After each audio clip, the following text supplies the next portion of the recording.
Minority একটা issue ছিল মাইনরিটির ব্যাপারে। তো আমার কাছে সমস্ত রিপোর্ট আমি স্টাডি করে দেখলাম যে সারা বাংলাদেশে মাইনরিটি রিলেটেড অপরাধ সংঘটিত হয়েছে 20টা জেলায়।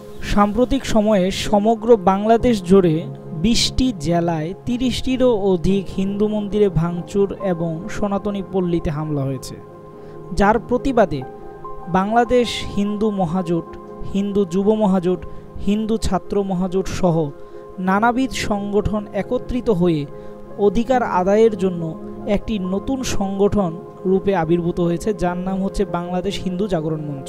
বাংলাদেশ হিন্দু জাগরণ মঞ্চের নেতৃত্বে সারা বাংলাদেশ ব্যাপী প্রায় প্রতিটি বিভাগীয় শহরেই হিন্দু জাগরণ লক্ষ্য করা যাচ্ছে এবং হিন্দুদের অধিকার আদায়ের জন্য হিন্দু জাগরণ মঞ্চ কর্তৃক 8 দফা দাবি সারা দেশব্যাপী সরব হয়ে উঠেছে।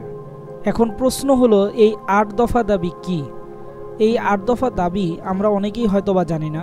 আজ আমি আমার এই ভিডিওতে এই 8 দফা দাবি সম্পর্কে উপস্থাপন করব, যা আমাদের সনাতনীদের, বাঙালি সনাতনীদের এবং বাংলাদেশে বসবাসকারী সনাতনীদের বর্তমানে প্রাণের দাবিতে রূপ নিয়েছে। এই 8 দফা দাবির প্রথম দাবিটি হলো সংখ্যালঘু নির্যাতনের বিচারের জন্য দ্রুত বিচার ট্রাইব্যুনাল গঠন করে দোষীদের দ্রুততম সময়ে উপযুক্ত শাস্তি প্রদান করতে হবে এবং ক্ষতিগ্রস্ত ব্যক্তিদের যথোপযুক্ত ক্ষতিপূরণ প্রদান এবং পুনর্বাসনের ব্যবস্থা করতে হবে। দ্বিতীয় দাবি হলো অনতিবিলম্বে সংখ্যালঘু সুরক্ষা আইন প্রণয়ন করতে হবে। তৃতীয় দাবি হলো সংখ্যালঘু বিষয়ক মন্ত্রণালয় গঠন করতে হবে।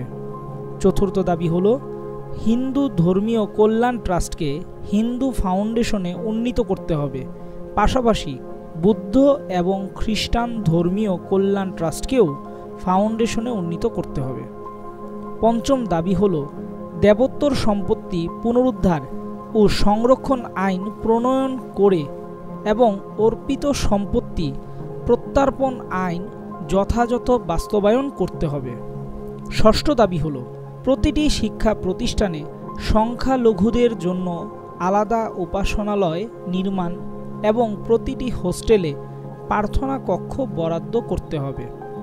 সপ্তম দাবি হলো সংস্কৃত ও পালি শিক্ষা বোর্ড আধুনিকায়ন করতে হবে।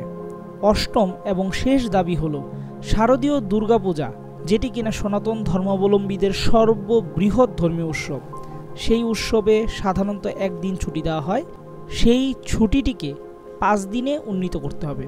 অর্থাৎ শারদীয় দুর্গাপূজায় 5 দিনের ছুটি ঘোষণা করতে হবে। এই 8টি দাবি যদি বাস্তবায়িত হয় তবে বাংলাদেশে সনাতনীরা নির্বিঘ্নে বসবাস করতে পারবে এবং প্রতিটি সংখ্যালঘু নির্যাতন এবং মন্দির হামলার বিচারও বাস্তবায়ন হবে। তাই সকল সনাতনী ভাইদের প্রতি অনুরোধ, সনাতনীদের অধিকার রক্ষার্থে এই 8 দফা দাবি বাস্তবায়নে আপনি আপনার অবস্থান থেকে সরব ভূমিকা পালন করুন, যাতে করে পরবর্তী প্রজন্ম নির্বিঘ্নে বাংলাদেশে তার ধর্ম পালন করতে পারে।